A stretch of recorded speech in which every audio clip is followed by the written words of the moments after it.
There are hundreds of ancient Chinese weapons. They come in every imaginable shape and size. There are weapons that stab, slash, cut, scratch, smash, bash, and claw. In the hands of a kung fu expert, they are all lethal weapons. We count down 10 of the most devastating kung fu weapons in order to uncover what might be the deadliest Chinese killing machine of all time.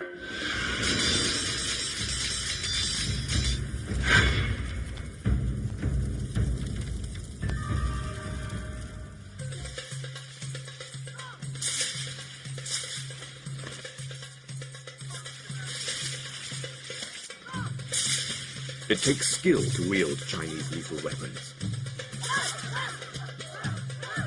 Though Kung Fu is often considered an unarmed and defensive discipline of Chinese martial arts, its techniques can be applied to all weapons, often making them even more deadly.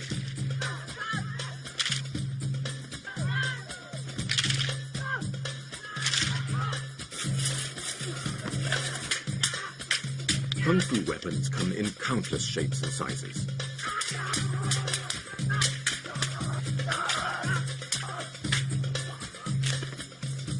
Some, such as swords and spears, are known throughout the world.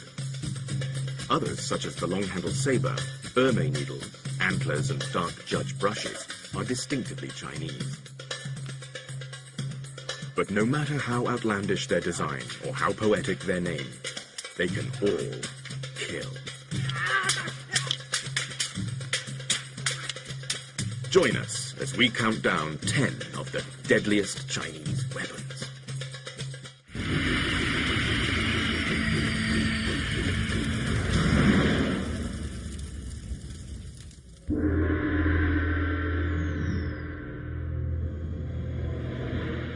The saber and the sword are two of the most formidable weapons in the Kung Fu arsenal. The sword, with its thin, straight blade, is known in China as the gentleman of all weapons. Its heavier relation, the saber, bears an even more exalted title. The saber is called the master of all weapons because it causes more damage to the enemy's body than any other Kung Fu weapon.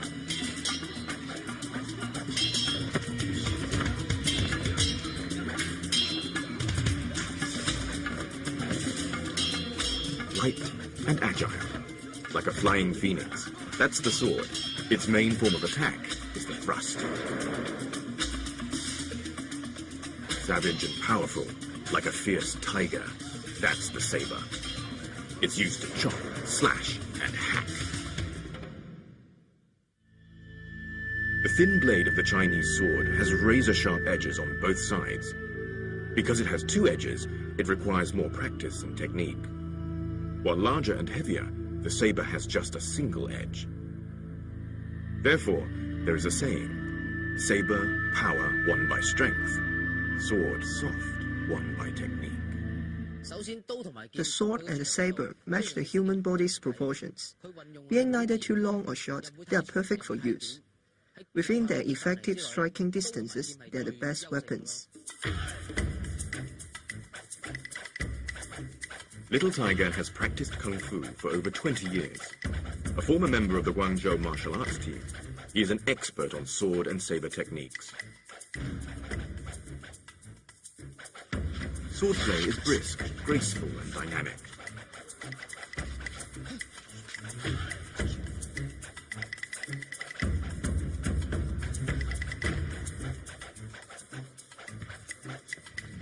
Swordplay requires more than just a strong arm. In thrusting, the shoulder and the wrist must form a straight line, and the movement comes from the waist. Because it's a straight line, it's fast, merciless, and accurate. The thrust is the sword's most lethal attack. Flicking involves lifting up the blade from below. Pointing uses the tip of the sword to stab the enemy's shoulder or wrist. It can serve to disarm one's opponent. Chopping means bringing down the blade from overhead. This puts your body weight as well as your strength behind the blow.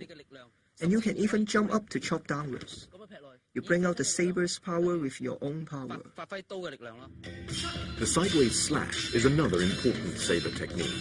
The fighter can straight slash or reverse slash to attack an enemy's neck or legs. Wrapping around the head is a distinctive saber move. It is both offensive and defensive. The move is unique to the saber. It allows one to neutralize an enemy's attack and to immediately launch a counter-attack of one's own.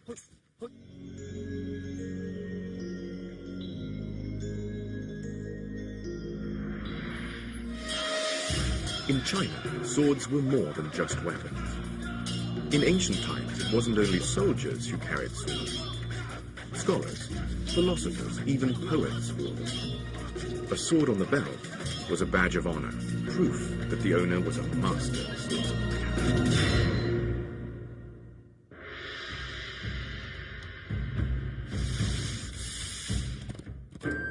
In the cut and thrust of battle, an enormous variety of strange and exotic weapons were used.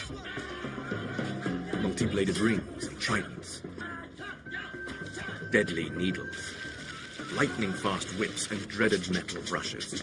Our countdown of China's most deadly weapons continues after the break.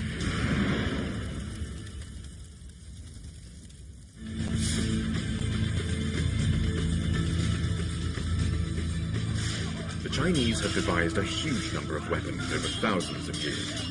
We're counting down China's most deadly weapons. At number 10 was the saber and the sword. Now we continue the countdown at number 9 with one of the oldest weapons in the Kung Fu arsenal.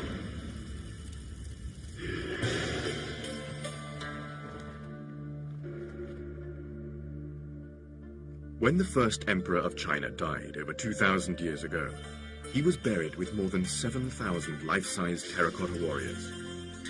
It was only fitting. In life, the emperor used his army to turn several warring states into a single country. While the terracotta army is only made of clay, they once held real weapons in their hands. Chief among them were the bow and the crossbow.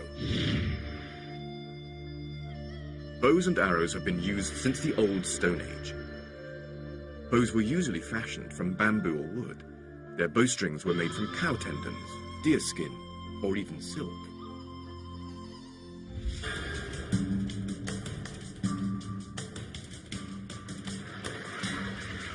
The traditional bows and arrows of China were often used as the first line of attack on the battlefield.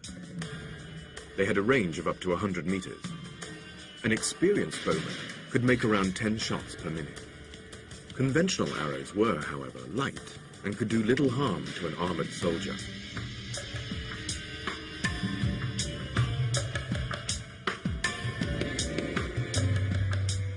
More powerful than the traditional bow and arrow was the mechanical crossbow. They could shoot a heavier arrow further and more accurately than a traditional bow. Some could even shoot 5 arrows at a time.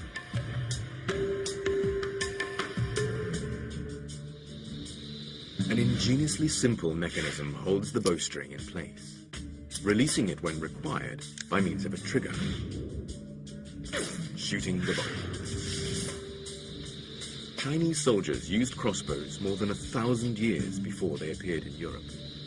They continued to use them until the last years of the 19th century.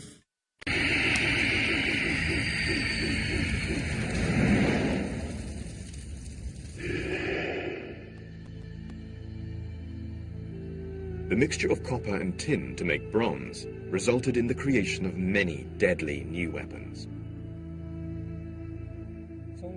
In terms of efficacy, bronze weapons were a lot sharper. They were sturdy yet supple, keen-edged but hard to break.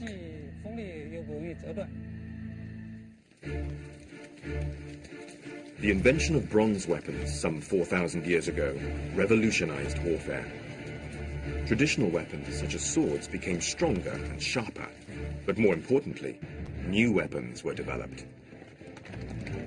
Around the 5th century BC began what is known as the Warring States period. China was splintered into many small states which waged incessant war against each other. having a well-equipped army was essential to a state's survival.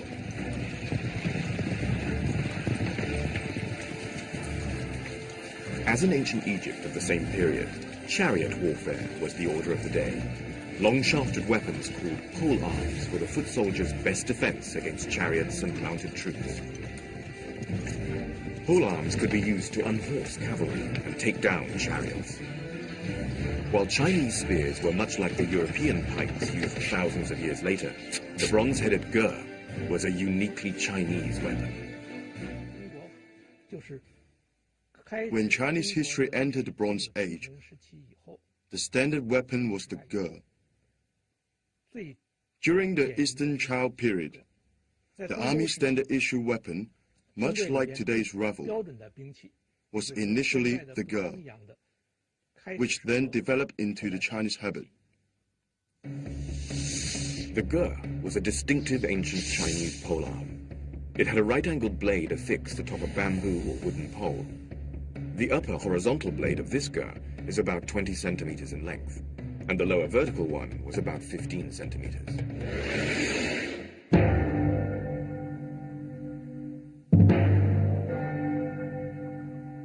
In the age of ancient warfare, the ger and the spear were stock military equipment. With its hook shape, the ger could pull down mounted soldiers. The ger's main offensive moves were hooking and stabbing. The attack would be targeted at the enemy's heart or head.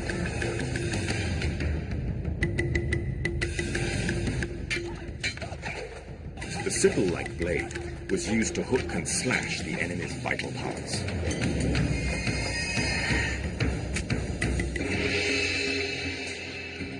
The optimum angle of the blade was a great discovery for armorers. According to an ancient Chinese text, if the angle between the upper and lower blades of the ger is too great, it makes it difficult to hook the enemy. If the angle is too small, it will be difficult to slash through the target. After years of refinement, the perfect design was discovered. An angle of around 100 degrees was reckoned to be the most lethal.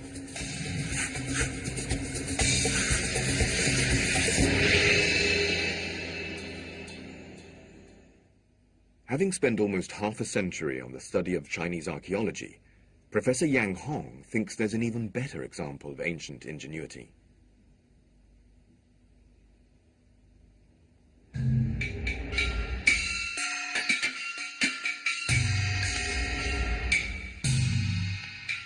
In ancient China, the ger and the spear were the soldiers' standard weapons. By cleverly uniting the sickle-shaped blade of the ger with the sharp head of the spear, armorers created a formidable new weapon, a halberd the Chinese called a ji, combining the best aspects of both weapons. It could stab and thrust, as well as hook and chop. Its effectiveness on the battlefield was like one person fighting with two weapons at the same time.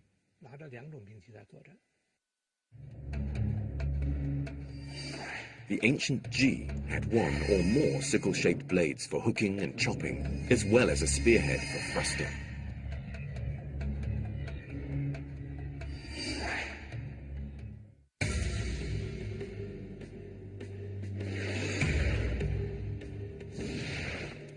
The ji was the stock battlefield weapon. Foot soldiers used it to pull down mounted troops. But mounted troops used the ji as well.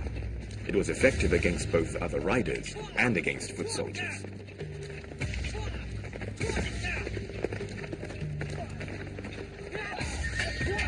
The multi-purpose ji quickly became the soldier's favorite weapon. With increased horizontal cutting edges, there were more opportunities to hook, cut, and slash one's opponent.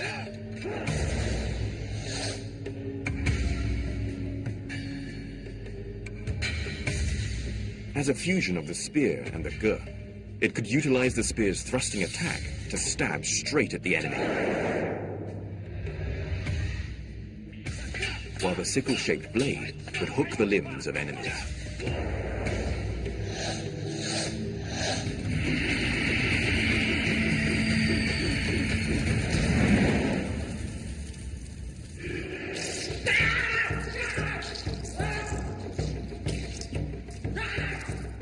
The staff, and its pointed version, the spear, is the most basic kung fu weapon. Its use requires flexibility in body movements, lightness and agility in footwork, and swiftness and steadiness in turns and somersaults. Because the staff is a two-handed weapon, it teaches balance and coordination. It is for these reasons that it is the starter weapon taught to aspiring kung fu fighters.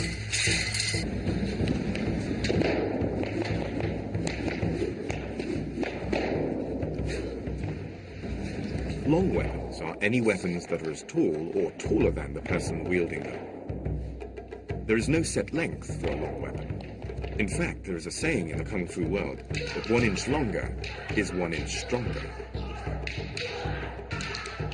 Offensively, long weapons extend the range of attack. Defensively, long weapons make it difficult for opponents to approach close enough to do damage.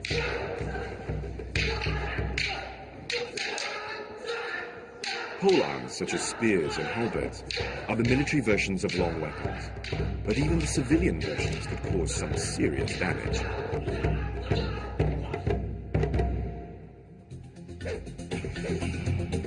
Ken Yeung from Hong Kong started learning kung fu as a child. A kung fu choreographer for 16 years, he is an expert in all kinds of exotic weaponry and killing techniques.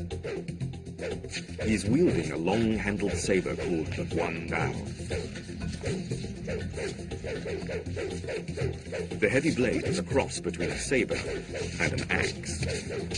One legendary Guan Dao weighed about 40 kilograms and was said to be able to bring down a horse.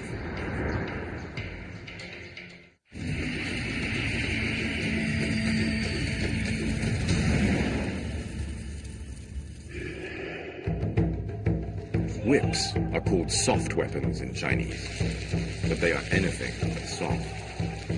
Chinese whips are made of metal links, not leather. They have a solid weight at the end that can break bones and fracture skulls. In battle, soft weapons like whips were often used as secondary weapons. They came in handy when the main weapon, like the sword or spear, was lost. Because they bend, soft weapons could be easily hidden. In the hands of an expert, they make for a dazzling show of skill and coordination. The 9-sectioned whip is made from metal chain links that give it flexibility, while the sharp metal weight at the end packs a fearsome punch. Soft weapons are among the most difficult to use. It's hard to master, and secondly, it can strike in a curve. When spun around, it interferes with the enemy's vision.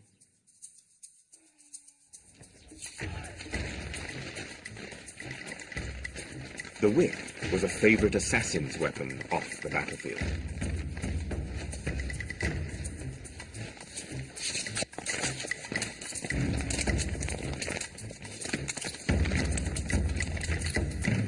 The sharp weight can strike unexpectedly at an opponent's head, even from behind. But there is a downside. Whips are notoriously difficult to use. Students of Kung Fu are more likely to do themselves an injury with a whip than when learning any other weapon.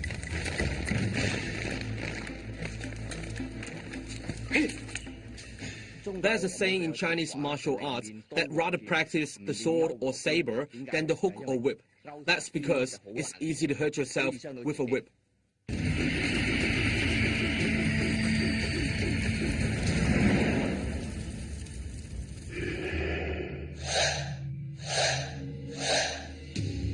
In the hands of a kung fu expert, even innocuous domestic objects like chopsticks can be lethal weapons.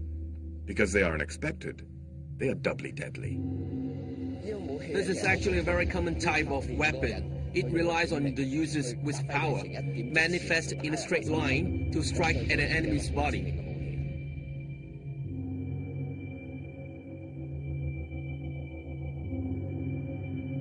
Throwing a chopstick requires more than simple coordination. martial artists first concentrate kung fu qi energy in their hand and wrist. When thrown with kung fu force, ordinary chopsticks can penetrate a wooden board. In the hands of trained assassins, sharpened metal chopsticks were deadly weapons.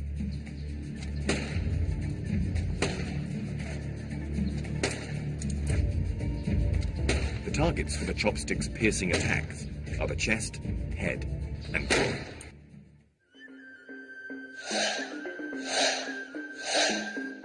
A fan may look harmless, but in the hands of an expert, even it has lethal potential. Fans were a sign of gentility, but in an emergency, an elegant scholar could be transformed into a deadly assassin. Killer fans had sharpened veins to cut and slash the enemy. Fans could also be used defensively, like a bullfighter's cape. And fans could be turned into an effective concealed weapon, able to be taken into places where more obvious weapons could not. Assassins had special fans with razor-sharp blades that could slice as well as a knife.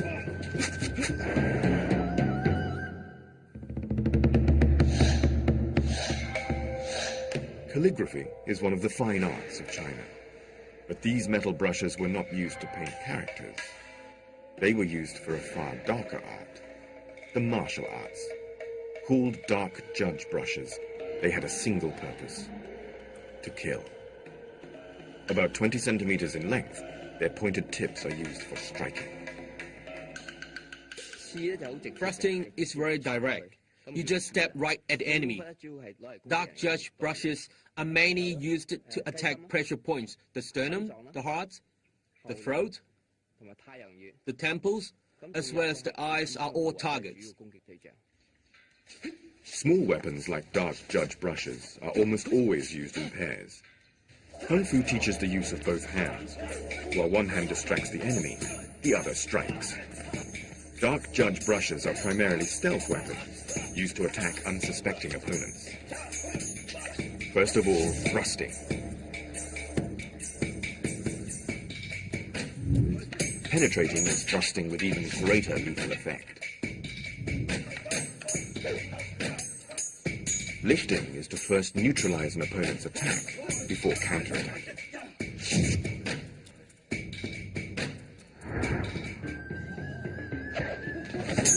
In the hands of an assassin, even everyday household items can become deadly weapons. After the break, strange exotic weapons, and the ultimate flying killers. Counting down China's top 10 lethal weapons. At number 10 are razor-sharp swords and sabers. At number 9 are long-range weapons, bows and crossbows. Favorite weapons among soldiers, spears and halberds, come in at 8. At number 7 are long weapons, 6 to 8 foot fighting stars. Whips, soft weapons that pack a big punch, are at 6. And at number 5 are common objects lethal in the hands of Kung Fu masters. But some of China's most ingenious weapons were never meant to be seen.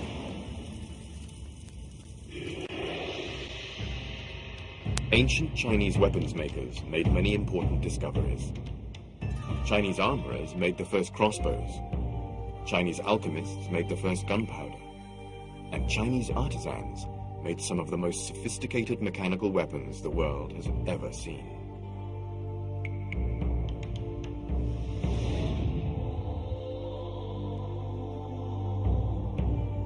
So-called sleeve arrows are ancient spring-loaded devices that could be hidden within the sleeves of a traditional Chinese gown.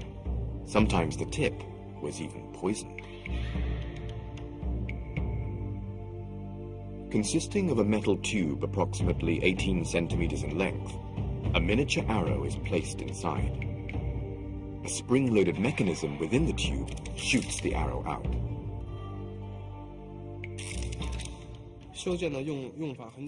The sleeve arrow was very easy to use. It's shot by a spring, You place the arrow inside the tube, cock it,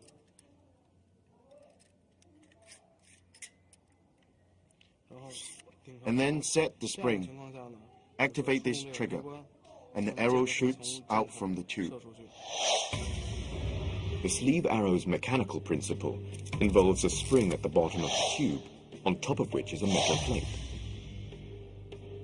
A triggering device, called the butterfly's wing, holds back the arrowhead. When the trigger is pulled, the mini arrow is released. Anran, the collector of unusual and exotic weaponry, demonstrates how to shoot the sleeve arrow.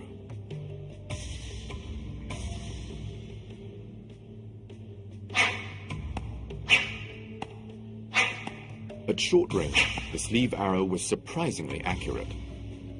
Ancient records say that sleeve arrows could hit targets up to 30 paces away. There are many similar kinds of concealed weapons. Mechanical range concealed weapons like this are usually sleeves arrows, needle tubes, and of course the flying guillotine. All were mainly used for assassination.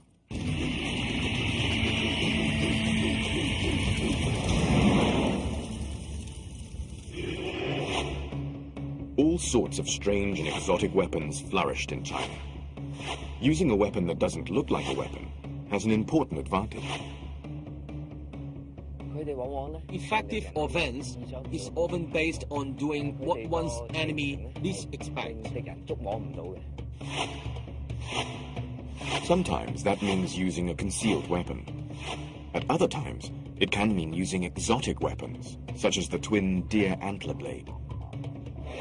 Antler-shaped blades are used in pairs, one for each hand. Each deer antler blade has 3 sharp points and 7 cutting edges.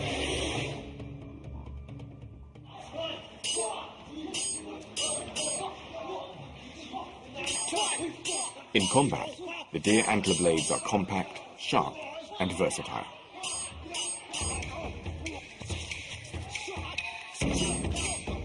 They can be used to pinion an enemy.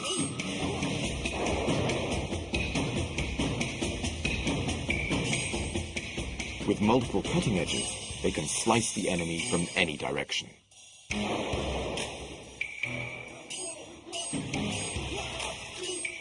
And the 3 sharp points can inflict terrible wounds.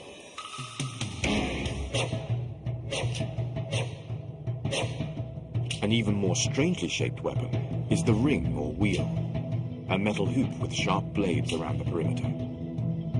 Popular around a millennia ago, during the Song dynasty, they came in a huge variety of forms. The crescent-shaped spade is derived from an everyday tool, but it was never used for digging. Most people were prohibited from owning conventional weapons like swords, so they adapted spades and other agricultural tools as weapons. Like the spade, this rake is another farming tool that has been modified for lethal intent.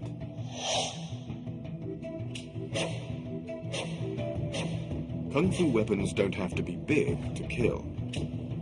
Ermei needles are only around 25 centimeters long. The points at both ends make them particularly dangerous at close range. The ring pivot at the center of each needle improves grip, enabling the thin needle to stab with deadly force.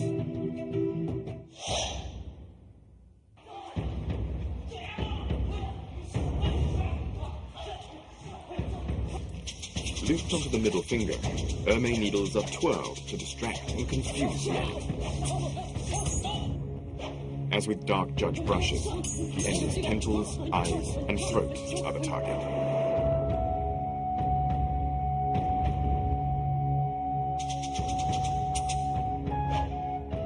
The Ermei needles and the rake are exotic weapons. They work because they're unexpected.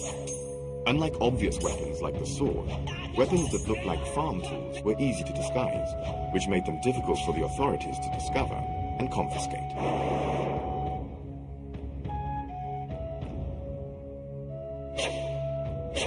The dang is another weapon that is easily disguised as a farm tool. Only the profusion of sharp points gives the secret of its real use away.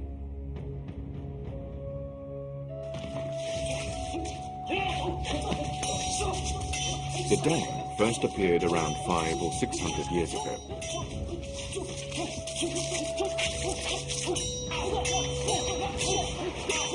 It can be used as a spear or to hold the enemy at bay.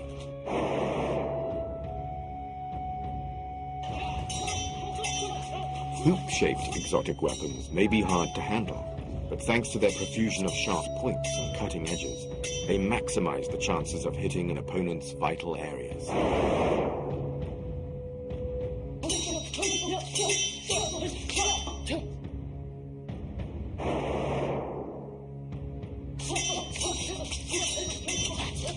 Rings can even hold their own against long weapons. In skilled hands, they can immobilize larger weapons with locking moves.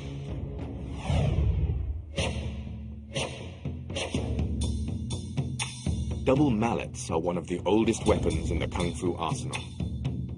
Adding sharp edges to a cudgel increases its ability to crack skulls and break bones.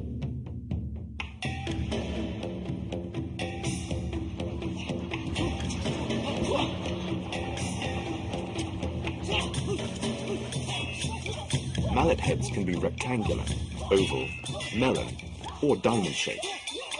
Regardless of their shape, they have only one use: to bludgeon an enemy into submission. Extremely powerful, the iron mallets can strike lethal blows.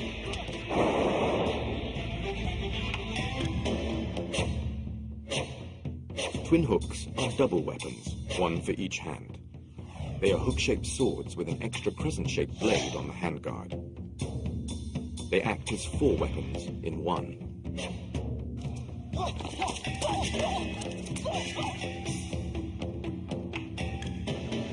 The hook blocks the enemy's blow. The main blade chops and slashes. The pointed tip at the bottom stabs like a dagger. And the crescent-shaped blade around the handguard can slice up the opposition. Some of the strangest Chinese weapons don't look like weapons at all. Strange means not usually seen. A strange weapon is something that you wouldn't normally regard as a weapon. Influenced by his antique dealer father, 29-year-old An Ran has been collecting weird-shaped and unexpectedly disguised lethal weapons from all over China since the age of 20.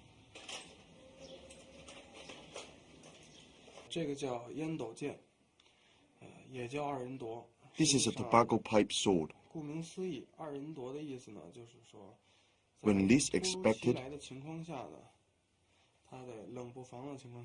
a blade suddenly appears to strike at an enemy, who is caught totally off guard. A genuine antique, this tobacco pipe sword is several hundred years old. Dating from the Qing dynasty, its thin, hidden blade marks it out as an assassin's stealth weapon. An Ran now has over 300 weapons in his collection. The strangest of the lot is this 400-year-old iron claw. It looks like an instrument of torture, but it's not. As its name implies, it's used in combat to claw at an enemy. This is where you found its lethal effect. There used to be cutting edges here, as well as sharp tips. These were the main killing areas. As for the claw, its main use wasn't in fact for killing.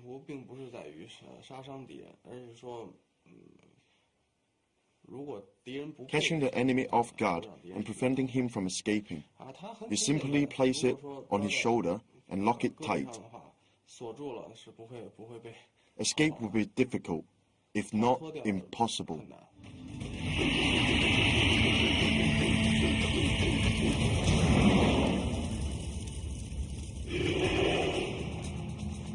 Most kung fu fighting is done up close and personal, but sometimes hand-to-hand combat is not appropriate.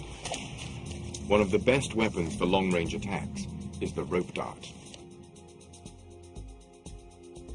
The dart was used primarily as a stealth weapon to launch sudden attacks from behind on unsuspecting victims.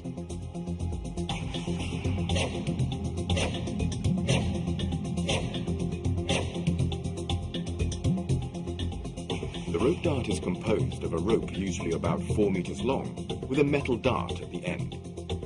The dart is either conical or diamond shaped and between 16 to 20 centimeters long.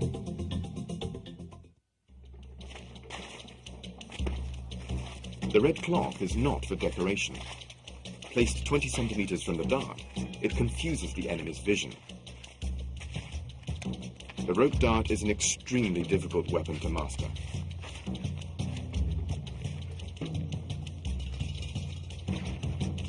The rope dart makes use of energy from the fighter's neck, shoulders, elbows, and other joints to attack from a distance.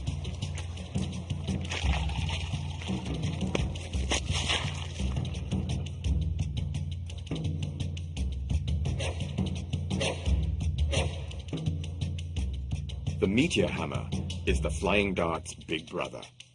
Like the flying dart, it is spun on a rope, but its heavier weight makes it spin faster and strike harder.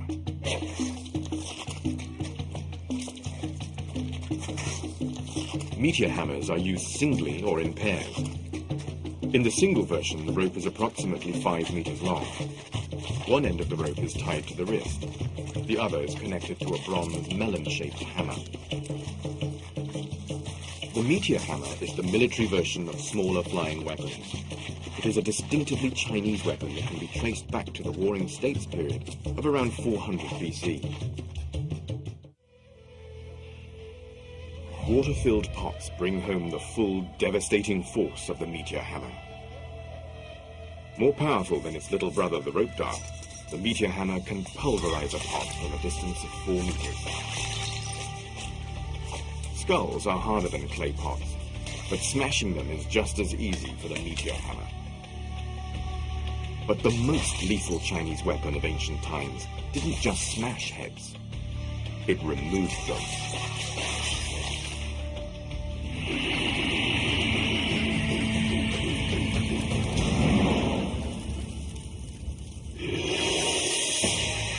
Perhaps the most secretive Chinese weapon of all time. It was the ultimate stealth weapon. Used by assassins, it had just one purpose: decapitation. Its name? The Flying Guillotine. We've reached our #1 killer on our countdown of China's most lethal weapons.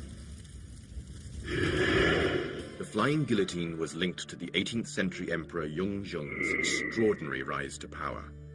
With absolute ruthlessness, he seized the throne. Legend says that he even murdered his father and his brothers. Many rumors circulate in society at the time about him murdering his father and brothers, his greed, his love of wine and women, and so on. For a long time, the people thought of Yongzheng as a tyrannical, calculating, and vicious emperor.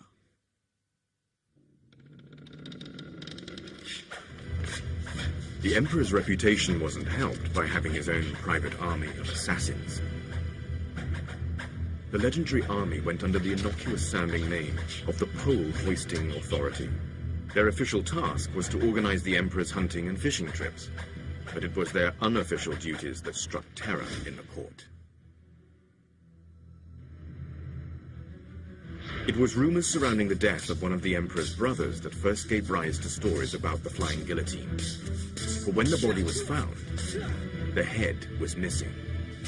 The emperor's assassins were presumed to have done the deed, but no one knew how.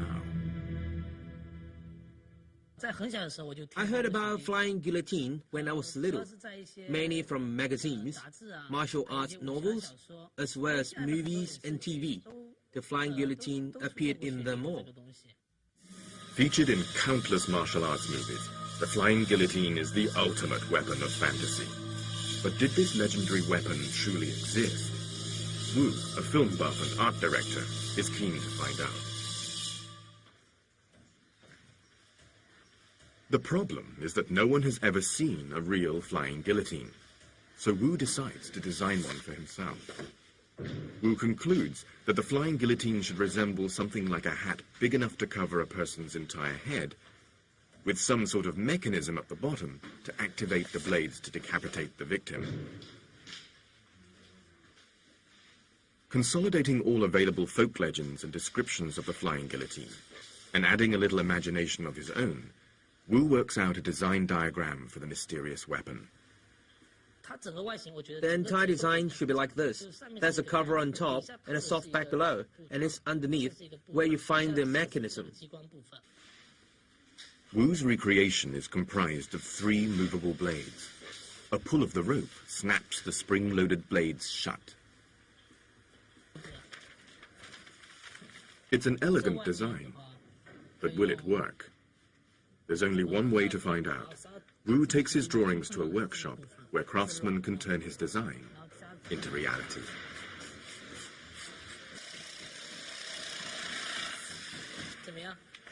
They construct a blade mechanism from wooden boards. It resembles a camera shutter, but instead of cutting off light, this one cuts off heads. Wu's colleagues use modern technology to make a flying guillotine. But was technology 250 years ago in the Qing dynasty up to the job? Wan Xiaoqun, a researcher at the Chinese Academy of Military Science, has no doubt. The killing principle is based on the blades, and such blades could be constructed.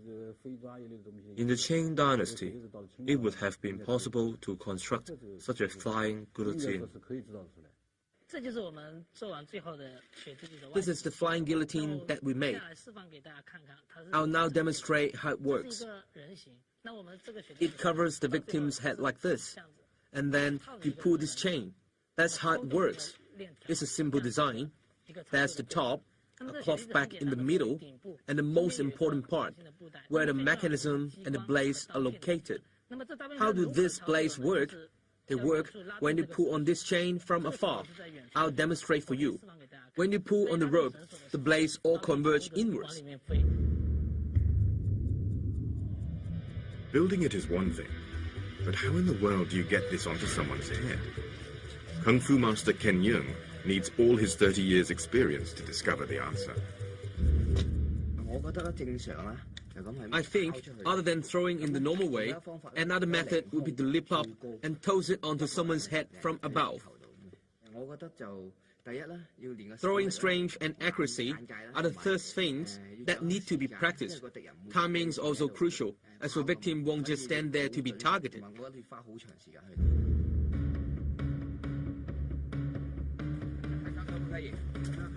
Did such an incredible weapon exist? Could it really work? Yeung and his team are put to the test. First, he'll try it the most straightforward way. As this flying guillotine weighs 1.5 kilograms, hitting a target accurately is no easy task.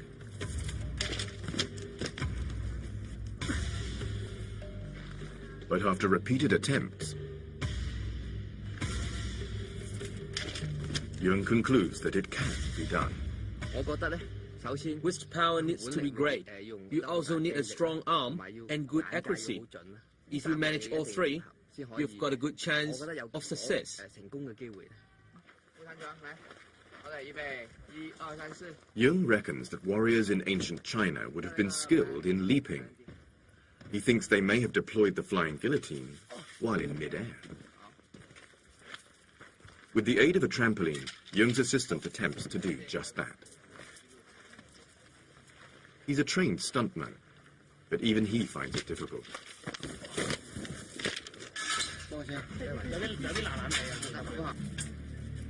It takes 5 attempts before he finally does it.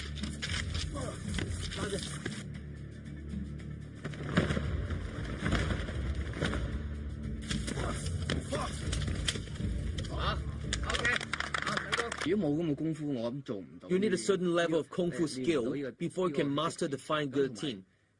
A lot of rigorous training is needed. Emperor Yongjung had the motive. His craftsmen had the knowledge. His assassins had the skill. But did the flying guillotine ever really exist?